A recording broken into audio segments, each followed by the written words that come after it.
आज मैं आपको बताना चाह रही हूँ कि न्यू कपल्स के कंसीव करने के शुरू के मसाइल क्या हैं, आपस के ताल्लुकात में क्या प्रॉब्लम आती है।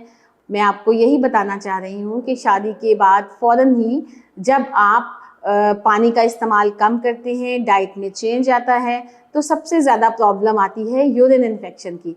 पेशाब का बार बार आना, जल के आना, स्वेलिंग हो जाना, ये सारी अलामात हैं कि आपको यूरिन में इन्फेक्शन है। ये इन्फेक्शन एक्चुअली वजाइनल पीएच के चेंज होने से होती है।